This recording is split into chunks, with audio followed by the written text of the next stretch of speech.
Hello everyone, today we're reading Diarrhea for Roblox Pro Haunted House. Now let's begin. Friday night Halloween. Oh, Ari, you look great, Mom laughed as she pulled out her phone to take a photo.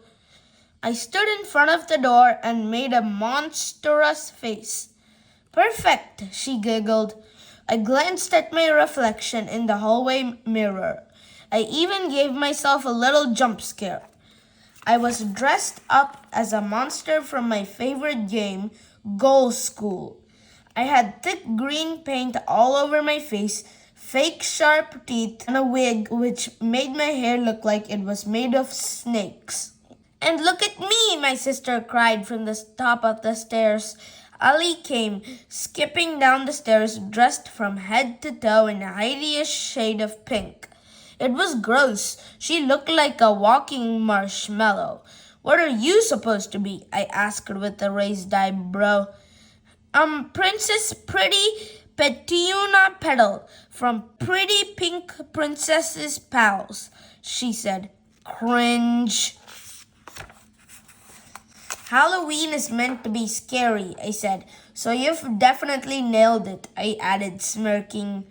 R.E., Ali yelled, reaching out to take a swipe at me. Mom, he said I look scary. Mom laughed. It's okay, Ali. You look fantastic. Let me get a photo of the two of you together. Ali and I reluctantly stood next to each other. Just as Mom was about to take the snap, I leaned in and made a growling noise in Ali's ear. Ali screamed right as Mom clicked the button. Sorry, Mom said, annoyed. I laughed. That was going to be the coolest photo. Ding dong!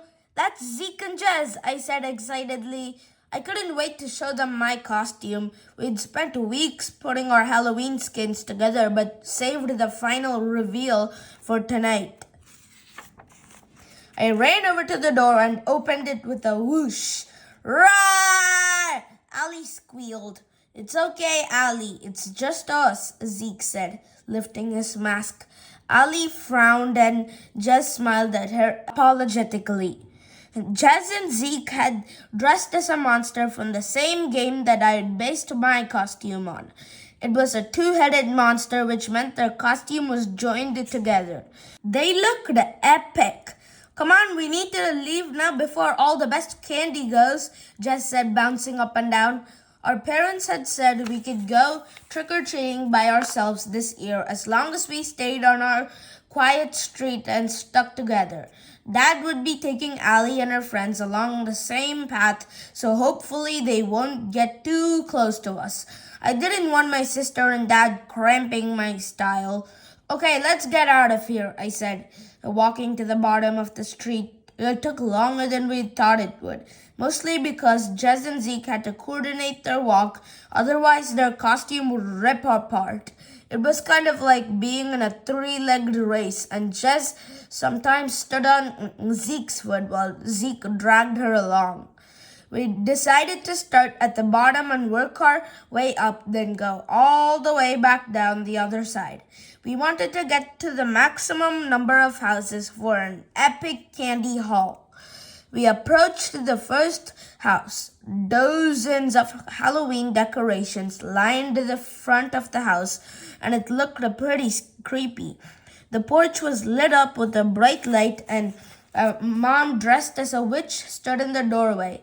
Trick or treat! The three of us chorused. Oh, look at you three. So do the joined monsters have to share their candy? She asked, nodding her head to Zeke and Jez. Zeke and Jez looked horrified for a moment before the witch laughed. I'm only kidding, she said. She put a candy bar in each of our bags and we walked away, down her driveway to the street. On the way, we passed Ali and her two friends who skipped past us on the path, dressed in matching princess costumes, which were all the same sickly pink. Blurg. Oh, aren't you three the cutest? I heard the witch gush over Ali and her friends. I rolled my eyes. If she got more candy than me just for looking cute, I would be furious. Let's keep going, Zeke said, pointing to the next house. A single porch light was on. That's Mrs. McRanger's house, Jess said, scrunching up her nose. There's no point heading there. She doesn't like giving out candy. We may as well try, I said, shrugging. It looks like she's giving out something. We walked up the tidy pathway to a sweet little cottage. There was an old lady sitting on the porch with a bowl in her hands. Hello, little avatars, what are you? She asked. We're monsters from the Go School game, I said proudly. A game? She asked. Yeah, like a computer game, Jess said, smiling politely. Mrs. McRanger's face twisted with distaste as if she had just eaten a lemon. Computers, that's all you kids do these days. Isn't it? Screens, screens, screens. It's fitting that you're dressed as zombies, she said, tutting to herself. But we're not Zeke began. All those screens will fry your brains, she continued. Where are the book characters? Nowhere, because nobody reads anymore. It's all just the interwebs now, isn't it? The Goggle and the MyTube. Trick or treat? I asked nervously, hoping to stop her rant about screens. Where's the police? She said. Kids these days don't have manners. It's because of the screens. Trick or treat, please, we chorused. She reached into her bowl and plopped 2 grapes into each of our bags. Grapes? Zeke blurted, staring down at his bag in disbelief. Yes, grapes. They're nature's candy, she smiled. Thank you, we mumbled, turning to walk away with the worst Halloween find ever. We continued along the road, stopping at each house to collect our loot before moving on to the next. There was no way we were going to get away with any pranks with my dad so close by. When we finished our quest for candy, we plunked ourselves down on a patch of grass. I'm pooped, Jess said, huffing loudly. She tried to sit before Zeke was ready, and the uncoordinated movement ripped their costume right down the middle. I think they were actually relieved to be apart, having spent the entire night trying to synchronize every movement. We opened our bags and tipped our haul onto the ground. Our eyes lit up in excitement. We had collected dozens of full-size chocolate bars and assorted candy. Blocks Rocks, Popping Candy, Block Stopper, Noobs, Soar, Bricks, Scuttles, R&Rs. We immediately began shoveling candy into our mouths, chewing fast and feeling the rush of sugar through our bodies. Nom nom nom! Where's your dad? Jess asked between mouthfuls. He's still with Allie and her friends, halfway up the hill. He said he'd meet us here at the bottom, but I think it's going to be ages. Allie is so slow. Gives us time to chill out and eat more candy, Zeke said, grinning. My mom always says I can only have a couple, but she isn't here right now, is she? We all laughed. It was the perfect time to dig into our loot. We sat quietly, too busy scoffing candy to talk. A gentle breeze slipped across, giving me goosebumps. I heard the swing in the park next to us creak eerily as it swung to and fro. Creak! A rustle in the bushes. What was that? I said, trying to listen to the noise I'd heard behind me. The sound of Zeke trying to bite through a block stopper. Just said, thump, thump. Did you hear that? I asked. Zeke frowned and listened. Jess stopped smiling. Then we heard a low, rumbling growl. It's just someone messing with us, Jess said, but she didn't sound so sure. There's nobody down here. Everybody is still trick-or-treating, Zeke said. Grrr! Rustle. Something came thundering out of the bushes, growling menacingly as it raced toward us. Arg! pig! Ha ha ha! A mocking voice cut through the air. You noobs should see your faces. You all jump scared so bad. Ugh. Trip. Trip, the most annoying avatar to ever walk the streets of Blockville. He was standing by the bush he'd just jumped out of, holding a monster mask in one hand. His friends Levy and Ellie were standing behind him, doubled over in laughter. Did we make you poop your pants? Levy cackled, pointing at me. I realized I'd smudged the chocolate bar I was eating all over my pants when I jumped in fright.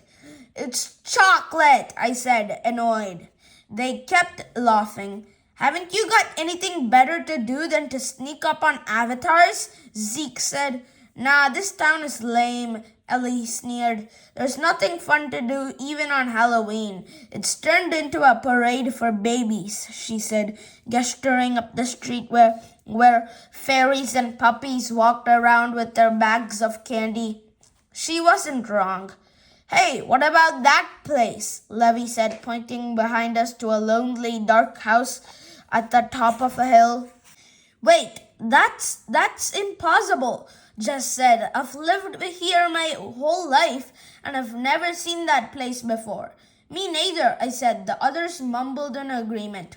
That's because they cut down the entire forest area behind the park, Tripp said.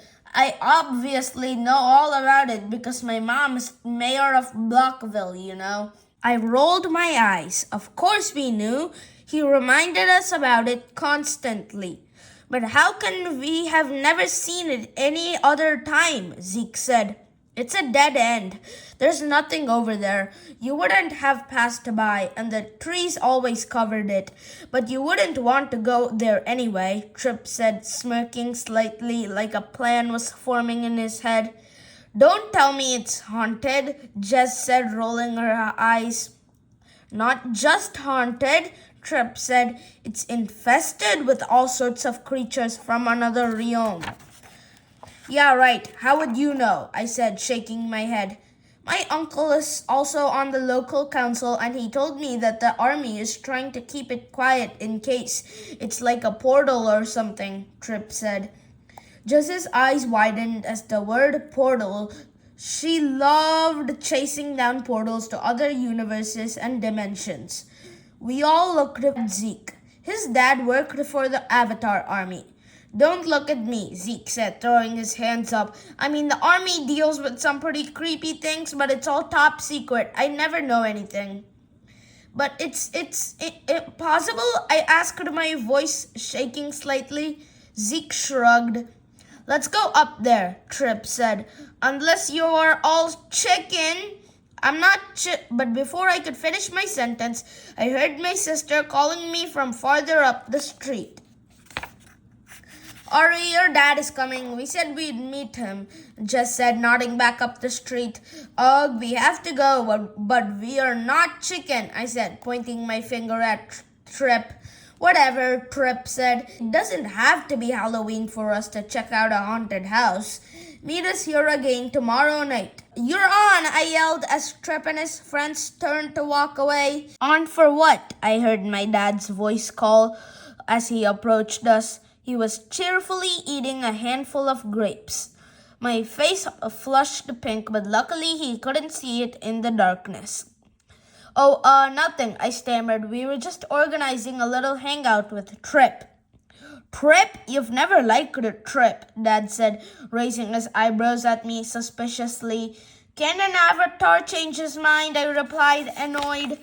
Dad shrugged and gestured for us to follow him back to our house. As we turned to walk away, I took one more peek back up the hill to the dilapidated house in the distance. I must have been getting tired though, because for a second it looked like it shimmered on the horizon before fading into the darkening night. Saturday midday. Hey dudes, I said, giving Jez and Zeke a fist bump. It was the day after Halloween and we all looked a little green from eating so much candy the night before. You still got any of your stash left? Zeke said. Nope, I said, scoffed most of it last night, then had the rest for breakfast this morning. My parents hid mine away and it said I can only have it sometimes, Zeke said, rolling his eyes. I think my mom got into my stash last night, Jess said, frowning. I swear I had more candy than what was in my bag, but she said I must have been dreaming. Scam! I laughed. We decided to meet up at the park so we could visit the haunted house during the day before we met up with Trip later that night. We figured it was the best way to check the place out and look for traps so Trip couldn't trick us into getting scared. I thought it was a brilliant plan. I squinted toward the hill where the trees used to cover the house, shielded the sun with my hand, did little to help me see through the glare. Where is this place? I asked, struggling to see as the sunlight burned my eyes. It was just up on the hill a few blocks back. We could see it last night. It can't be far, Jess said. I shrugged as we slowly walked through the park, which cut through to another block on the other side. It was the side of town we didn't visit often because it was all dead ends and it was never a direction we needed to go. These streets on the north side are like a maze, Jess said, annoyed. I think we need to go around this way to cut back to the hill. Zeke and I shrugged but trusted Jess's judgment. She wasn't just the queen of tech, she was also a whiz with maps and geography at school. If any one of us was going to know the way, it was her. We followed the curved street around until it felt like we'd gone in a complete circle, then it abruptly ended with a dead end. A large pile of gravel sat at the end of the street, and just beyond that, the empty land that was once filled with trees that stretched out before a steep hill. Where's the house? We'd better not have walked all this way to the wrong hill, Zeke said, looking up the steep dirt hill to the top. It's definitely this one, Jess said, frowning. Maybe it's just over the crest of the hill and is more visible from the other side of town. Let's go look. We ascended the steep terrain, which was scattered with dry rocks and gravel. My feet slid in the dirt and I nearly fell multiple times. When we reached the crest, we stood on the top like explorers at the top of Mount Bricknell. We did a full 360-degree turn and could see the whole town beyond from the hilltop, but no house. Jess, Zeke whined. You brought us to the wrong hill. There's nothing here. Zeke shook her head, confused.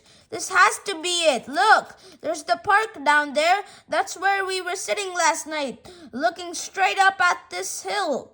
It must have been another hill, I said, trying to wrap my block head around where it could be. What other hill? Jess said, looking around. Guys, there isn't another hill.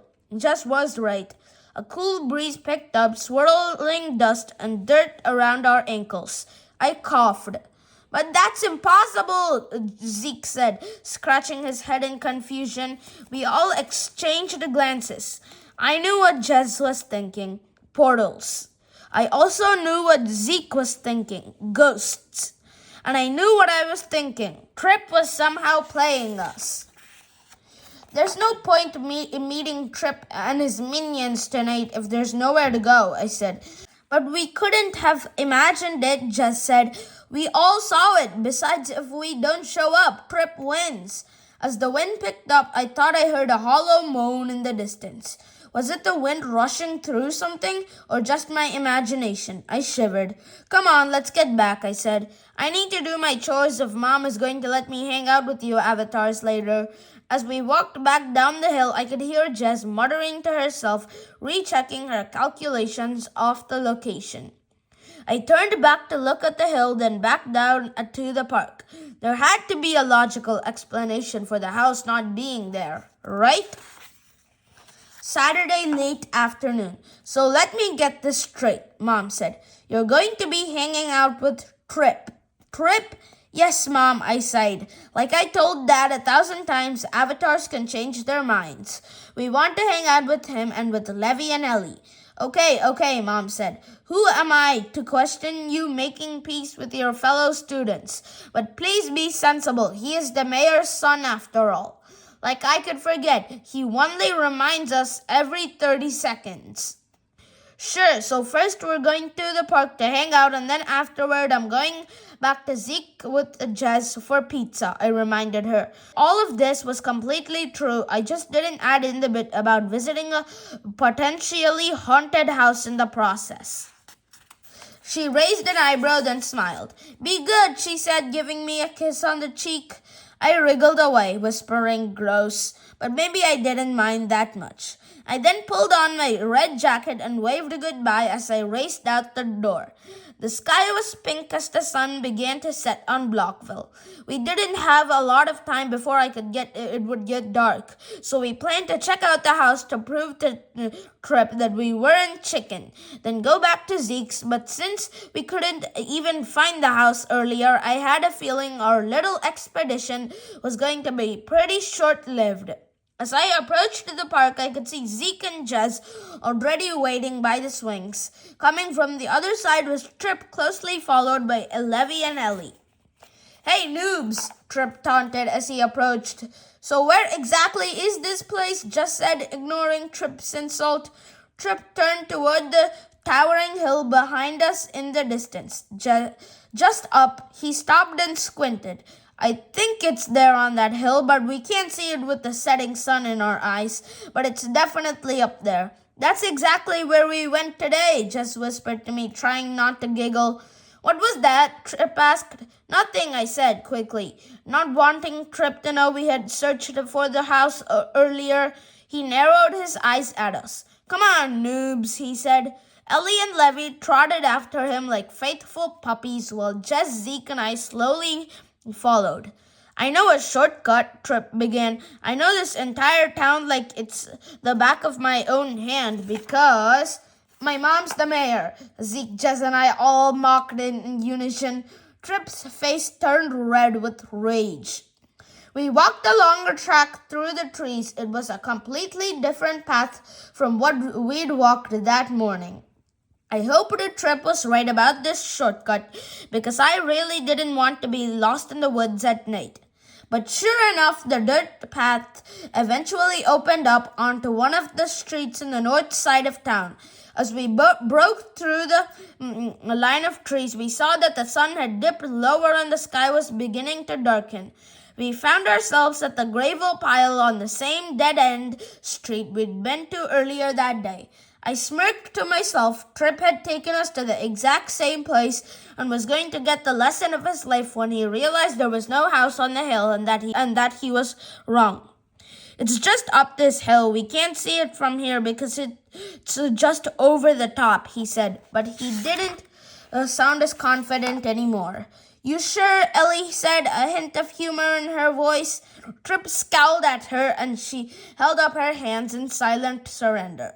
We trudged up the barren hill, bits of gravel and dirt sliding out from under us. It was even harder to keep our balance in the dimming light. I'm telling you, Trip, this isn't the right hill, I said.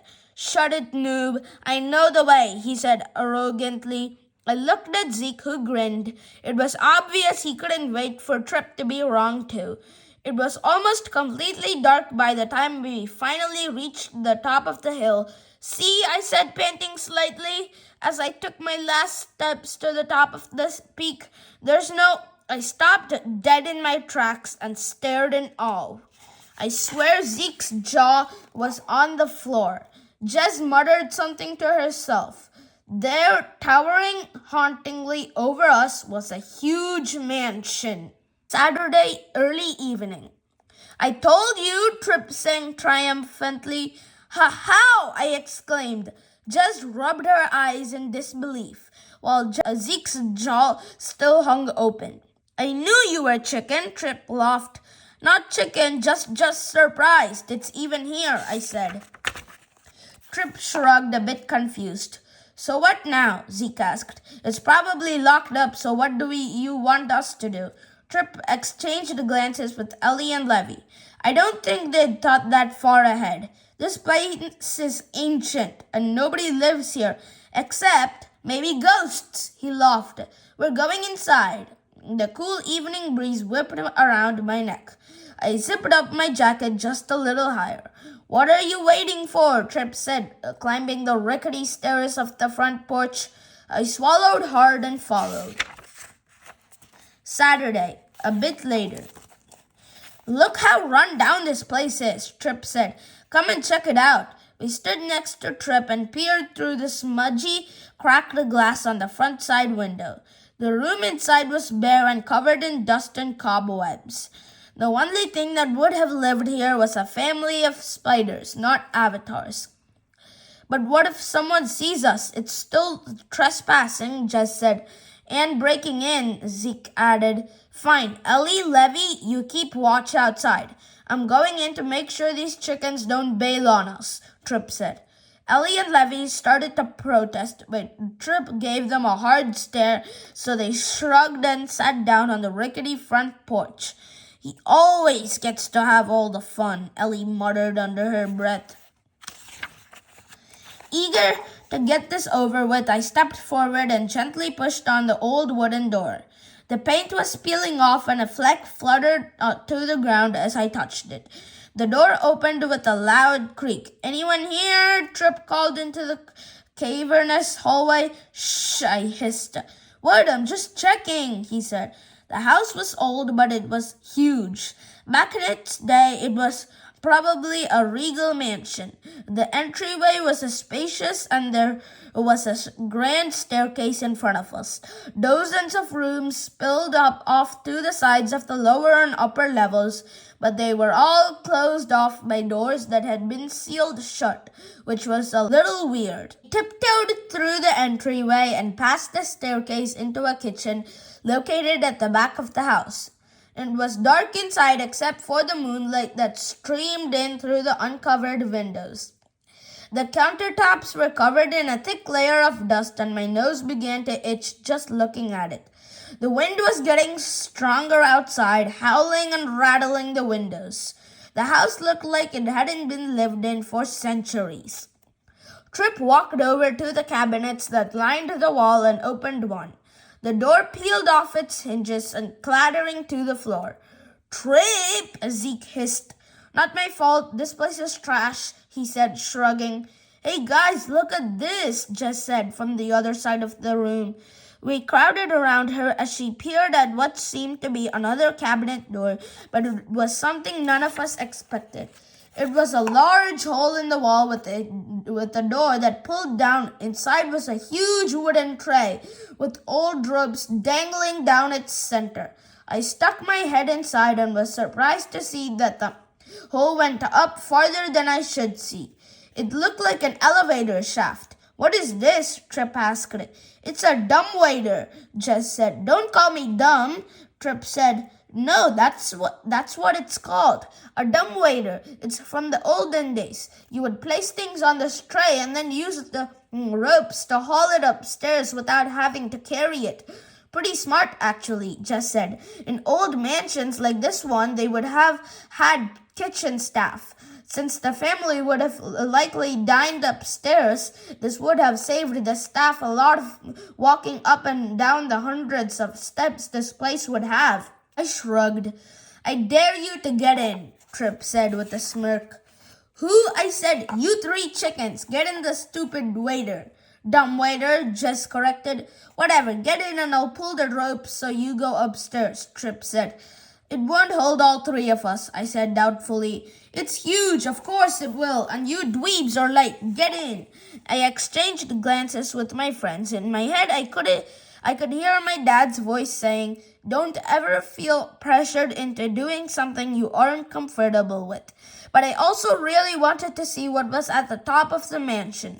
Plus, the dumbwaiter looked kind of fun. You're on, I said, stepping inside. I crouched down low, making myself as small as I could so Zeke and Jess could hop in too. Ready to go, I yelled.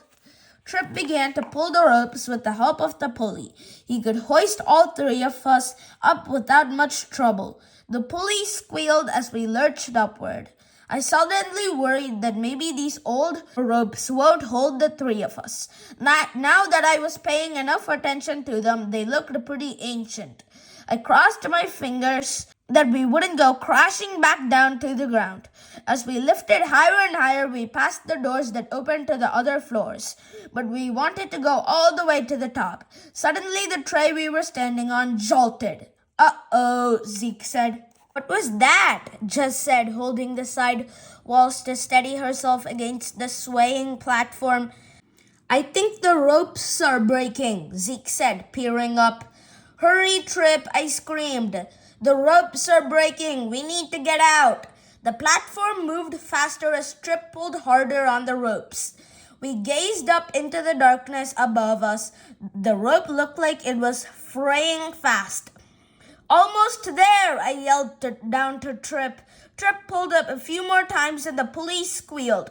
I could see the door for the top floor appear. We were so close.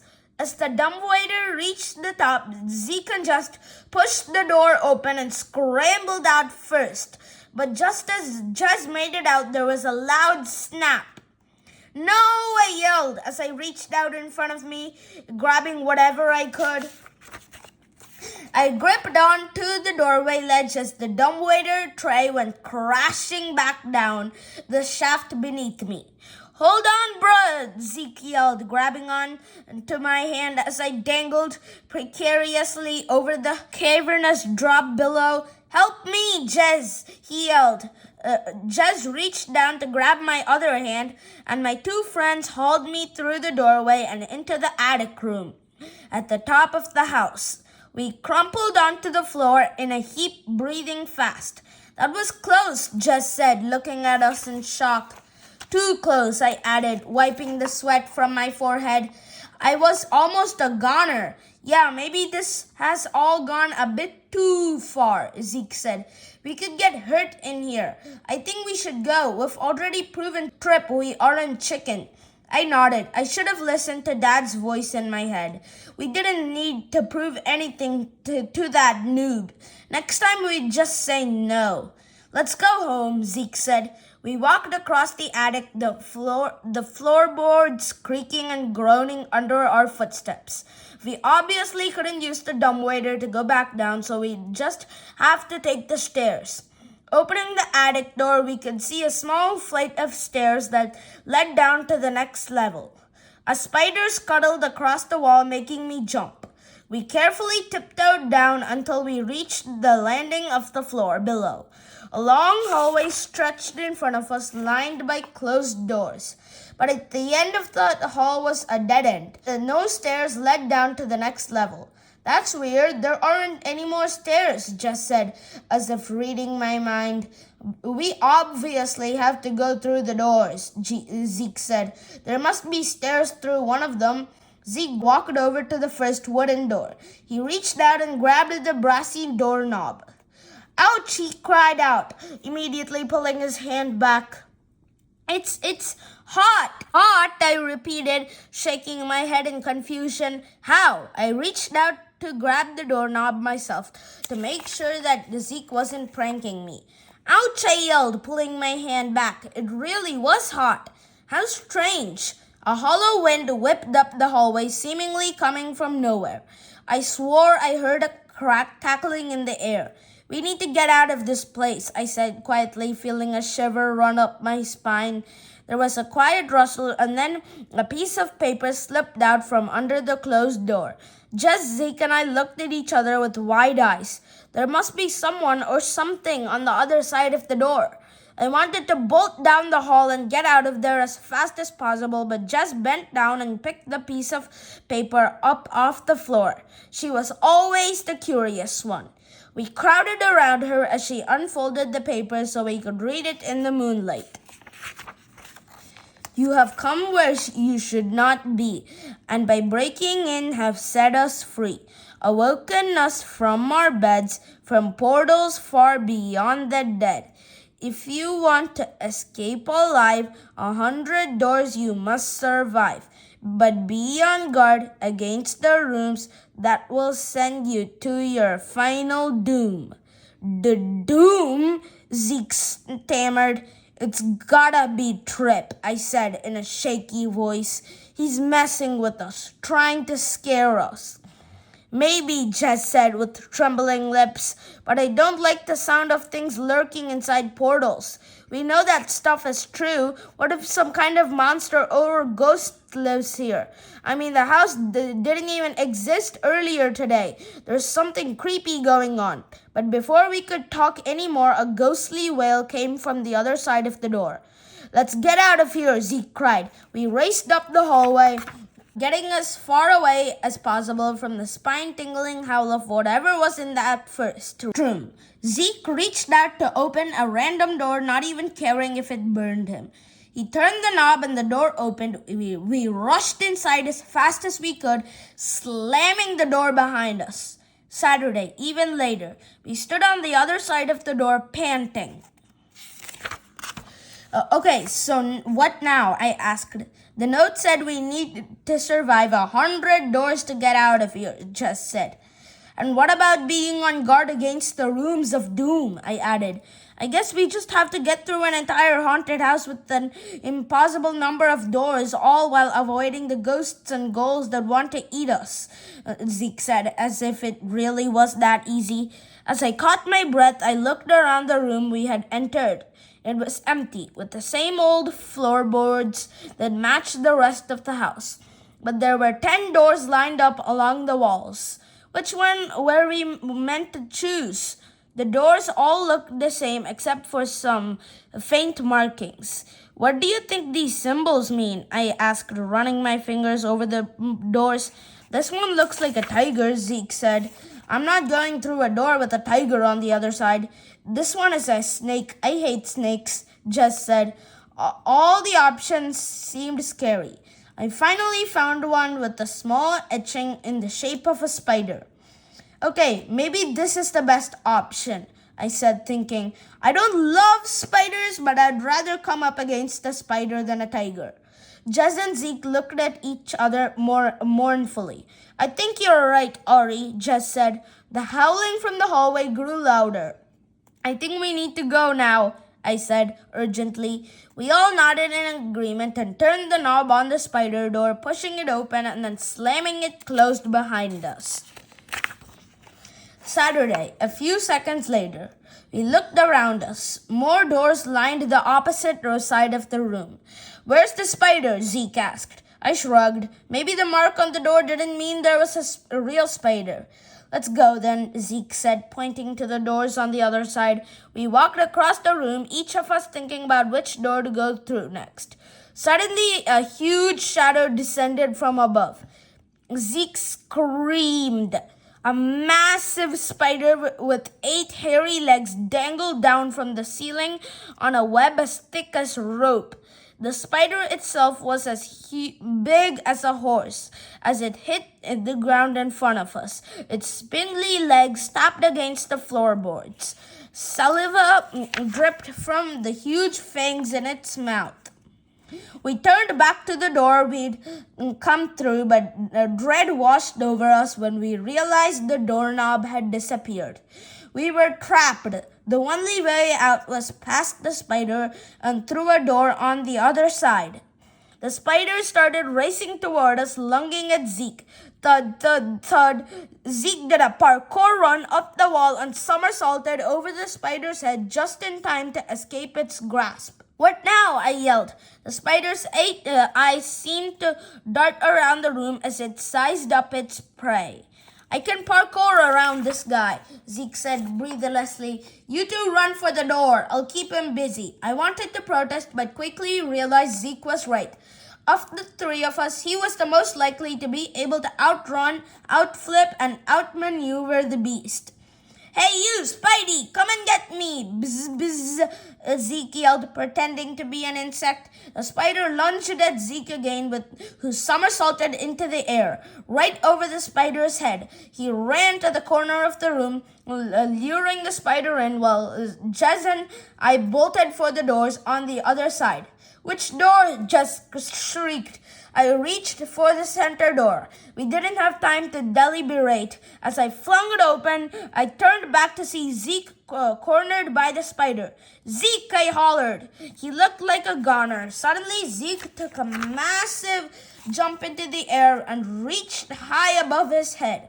He grabbed onto a piece of dangling web as thick as a rope and swung over the spider like Tarzan. The spider spun around in confusion as Zeke dropped to the ground and ran toward the door I held open. The spider launched itself after him, its heavy legs thundering against the floorboards. Zeke, hurry! Jez yelled from the safety of the next room. Zeke leaped toward the door, flying through the air like Superman. He sailed through the doorway just as the spider dove after him. I slammed the door hard and the spider crashed onto the other side with an almighty bang. We sunk to the ground, panting with adrenaline. Good job, bruh, I said, giving Zeke a weak fist bump. The new room was dimly lit with a light bulb which hung down limply from the ceiling. It rocked from side to side despite there being no wind in the room. But then it began to flicker and a quiet rumbling began to grow. Then everything went dark. Saturday, even later. Psst. Was that one of you? I whispered to Jez and Zeke. No, they whispered back. Psst. The noise hissed again. We gotta get out of here, I said, suddenly wary of this new room. It's too dark, Jez whispered. I can't see anything. Suddenly, a shape appeared out of the darkness. It glowed in the air in front of us. A ghost! Zeke screamed. Ah! We ran across the room, fumbling in the darkness to find the next door. I felt along the wall until I found a handle. Throwing the door open, we all ran into another dark room. Psst! Ah! The ghost had followed us through the wall and was still chasing us. We ran through room after room and grabbing for any doorknobs we could find in the darkness. But each door we opened and slammed closed behind us didn't stop the ghost. It followed us through the walls with its eerie hissing. How do we lose this thing? Zeke panted. It only appeared after the light went out, I said breathlessly as we continued to run through the doors, the ghost hot on our tails. We need another light. Then we need to make our way back to the north side of the house, Jez said. That's where the full moon shone through the most. Which way is that? I yelled. This way, Jez shouted, choosing a door to her left. We ran through several more doors, not bothering to close them behind us anymore. None of them kept the ghost out. Finally, we entered a room with big, thick curtains draped over tall windows. I think this one will work, Jez yelled. I ran across the room. I could feel the eerie presence of the ghost nipping at my heels. As it got closer, the ghost stretched out its arms. Ice-cold fingers brushed my skin. I dove for the curtains and pulled down on them with the full weight of my body. They collapsed under my weight and revealed a large window. Light from the full moon burst into the room, hitting the ghost straight in its glowing eyes.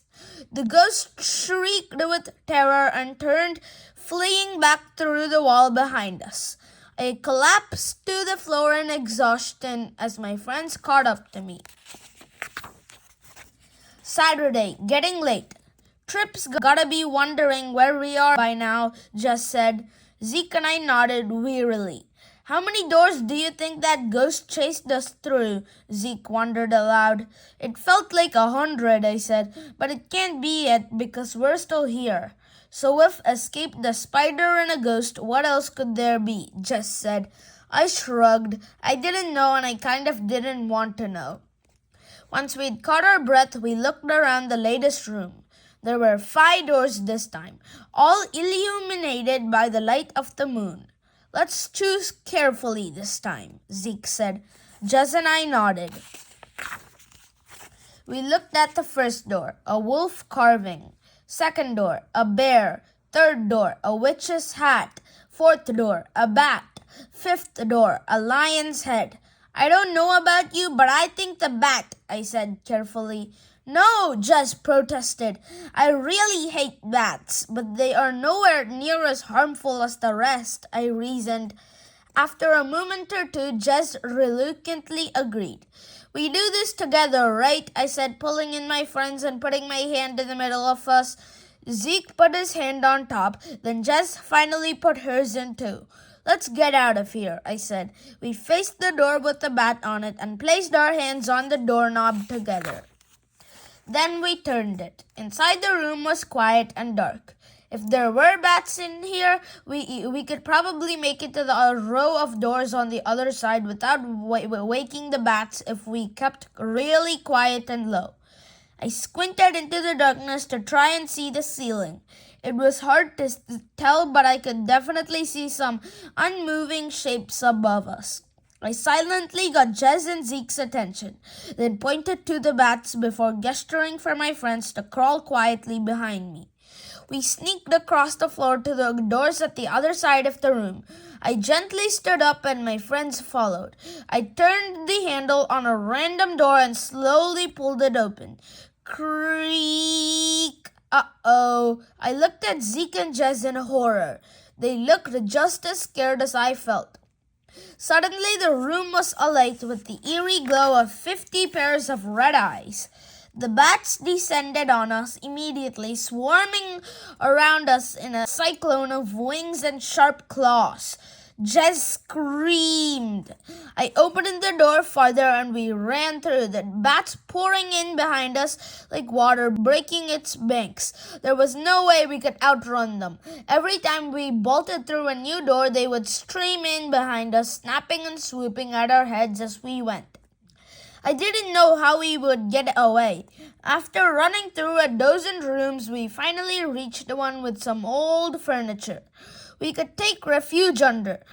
Furious we were now. Out of reach, the bats screamed loudly, wailing like ghouls. Screech!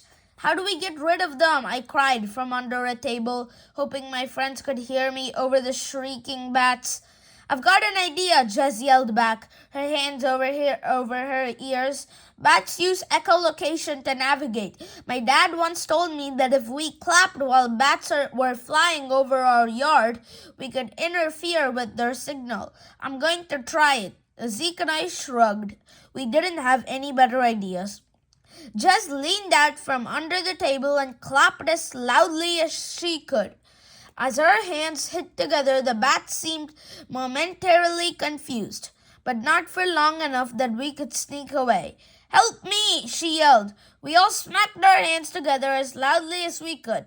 Some of the bats dropped lower while others looked disoriented, flying into the wall.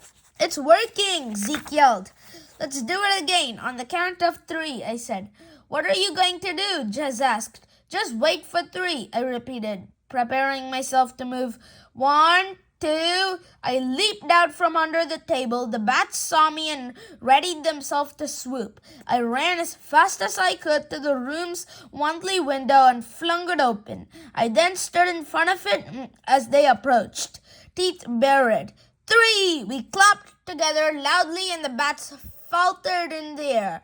I dropped to the ground as they charged, and in their confusion they flew right over my head and out the open window. Once outside, I shut the window with force before they could return. I watched through the glass as a frenzy of wings flapped angrily across the night sky. With the bats dealt with, my friends and I raced through the next door, then through the next and the next. Each door led to either a maze of stairs or to another room. It felt like we had descended into the depths of the earth, and I was sure we'd almost made it through 100 doors. The next room we entered was completely empty. There were no more doors to go through. Thinking it was a dead end, we turned back, but the door we had just come through was already closed. We knew it was impossible to reopen the door, and this new room had no windows to escape through. We're trapped, Zeke yelled. What now? I felt utterly hopeless. We'd come so far and now we were doomed. It was just like the poem said. Ori, Jez, Zeke, is that you? A voice echoed from far away. Wait, is that Trip? I asked, straining to hear. It sounded like his voice was coming from inside the wall. I'm sorry I called you noobs. I didn't mean it. Can you please come out now? Trip yelled. We walked around the room looking for where his voice was coming from. Look, Jess said, pointing to a really small flap on the wall. Another dumbwaiter, Zeke asked as he pulled the little door open. It's a laundry chute, Jess said. This should take us to the bottom. With nothing to lose, we shimmied inside the small door into a steep metal chute that ran through the wall. Let's get out of here, Jess yelled as she pushed herself down the chute. Woohoo! Zeke followed Jess, then I followed Zeke. We all slid down the tunnel quickly. It was like going down the world's steepest, most epic slide. This is fun, I cried. After what felt like an eternity of falling, we tumbled out of the chute and landed in a heap. Oofed. Right on top of Trip. Where on earth have you dudes been? He asked angrily. We all started talking at once about the note and the 100 doors and about the ghosts, bats, and giant spider. Trip looked at us like we were completely ridiculous. You noobs think you can scare me, he said, huffing. You're all so lame. But it's true, I protested. Who cares? This place is boring. I want to go now, Trip said. We walked away from the kitchen, through the hallway, and all the way to the front door. But even as we got farther away from the dumbwaiter, I could still hear odd noises in the air. Psst! Thud, thud, thud! Screech! Can you hear that? I whispered to Trip. It's just the wind, he said. Once we reached the front door, Trip threw it open. He then stepped out onto the front porch. On the top step in front of him sat Ellie and Levy, looking completely bored. What took you so long? Levy complained. Trip shrugged and the rest of us were too scared to respond. I exited the house after Trip and shivered when I noticed the house number above the door. 100. Once everyone was outside, I turned to close the door. I took one last look inside the house that had scared me beyond my wildest nightmares. A low growl suddenly brought my attention to the back of the house. Two green eyes appeared, glowing in the dark. A row of white teeth widened into a grin, glistening in the moonlight. And then an almighty howl. I slammed the door closed with force, and we all ran as fast as we could down the embankment and back toward home. And as I glanced back over my shoulder, I saw the house with 100 doors shimmer in the moonlight, then disappear. Thanks for watching. You could buy this book and read it, or you could get it at the library and read it. Bye. Thanks for watching. Please like and subscribe.